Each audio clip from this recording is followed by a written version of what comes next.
E aí pessoal, sejam bem-vindos à nossa aula número 10 do curso de Equações Diferenciais. E essa aula vai ser bem interessante porque a gente vai aprender um método que, quando a gente pode usar, é bem preferível que a gente use, porque ele não envolve integrações, ele só envolve álgebra, a gente cai no sistema linear no fim. Então, vamos só definir as coisas aqui. A gente vai estudar o método dos coeficientes a determinar. Isso vai ficar claro quando a gente mostrar o método aqui. Mas antes, vamos ver as restrições dele. Esse método só pode ser usado quando a gente tem equações de qualquer ordem lineares, ok? De coeficientes constantes. Isso é muito importante.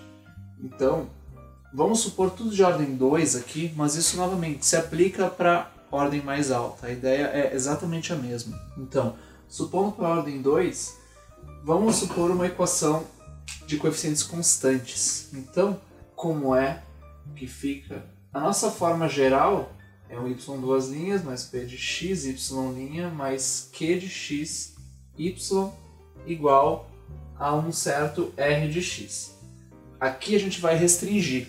Então, muito cuidado. A gente vai fazer aqui a nossa primeira restrição, que é a seguinte. Isso aqui, o nosso p de x, vai ser, na verdade, um p real, ok? E o nosso q vai ser um q real, um número simplesmente. E qual é a outra restrição, que é igualmente importante, é que esse r de x daqui, esse termo não homogêneo, ele tem que ser composto apenas por somas, tá? E às vezes multiplicações, assim, nada muito esotérico, de polinômios, senos e cossenos. O que acontece? Quando a gente está falando de funções trigonométricas, é só seno e cosseno que a gente usa aqui. A gente não usa tangente, não usa secante, cotangente, cossecante, só senos e cossenos, ok? E exponenciais. Esses três tipos aqui de funções vão ser os que a gente vai poder usar como r de x aqui. Então a gente pode ter um polinômio multiplicando um seno e cosseno de alguma frequência, nada de seno de x ao quadrado, coisas do tipo. Seno de x, no máximo seno de um ômega x, onde ômega é um número, tá? Polinômio vezes seno vezes exponencial, a gente pode tratar esses casos aí, ok?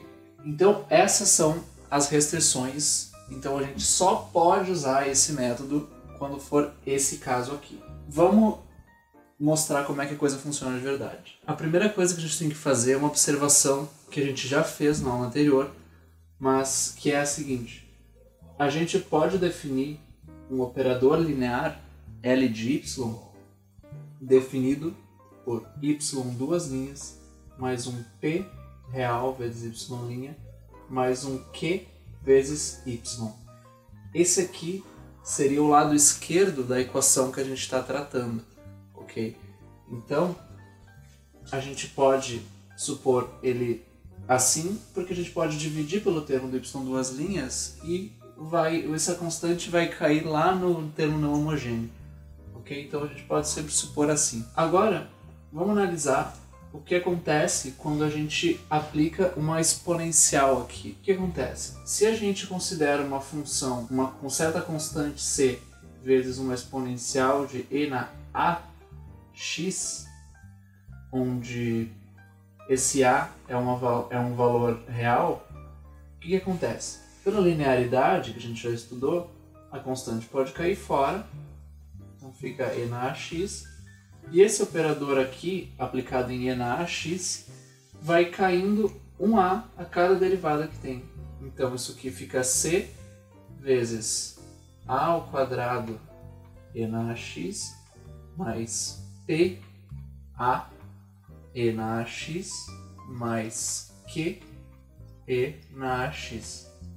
A gente pode fatorar o e na ax, então fica c vezes a ao quadrado mais p vezes a mais q, que multiplica e na ax. E a gente define esse cara aqui que apareceu multiplicando como um f de a. A gente supôs e na ax aqui, mas a gente vai denotar ele como um f de lambda aqui. A gente vai supor que essa exponencial é uma exponencial de lambda, só para ficar mais clara a notação depois. Então esses caras são todos lambda, ok? Então o que acontece é que isso aqui vai ser igual a um f de lambda. Então a gente pode reescrever isso aqui como sendo o seguinte: o L de C e na lambda x é igual ao quê?